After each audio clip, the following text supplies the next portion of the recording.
Tikko es paveicu liposakcijas operāciju. Tā ir operācija, lai samazinātu zemādu tauku slāni tajās vietās, kur ir polsterēji. Ar to pacienti nāk, tad, kad grib, lai viņiem būtu ķermeņa proporcijas. Protams, tas neatiecās uz ķermeņa masas indeksa samazināšanu. Tad mēs izvērtējam šos pacientus.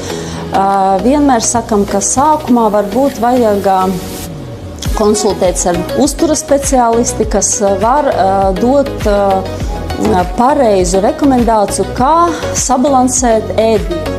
Lūdzam atnākt uz konsultāciju. Kāpēc? Tāpēc, ka vienmēr mums jāizvērtē arī ādas kvalitāte. Ādas kvalitāte ir galvenais, ko mums vajag saprast, jo vecumā, diemžēl, tā visiem ir, kolagēns samazinās. Un kolagēna samazināšanas dēļ ādas tvirtums, ādas elasitācija zūd.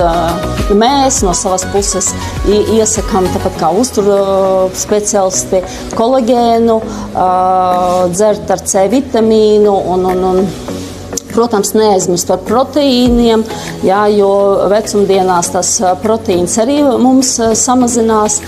Tā kā sākumā, protams, iesaku iet pie uztura speciālista, kas sabalansē uzturu, un tālāk mēs varam cilvēkam palīdzēt ar vienu vai otru metodi, lai ķermeņa proporcijas būtu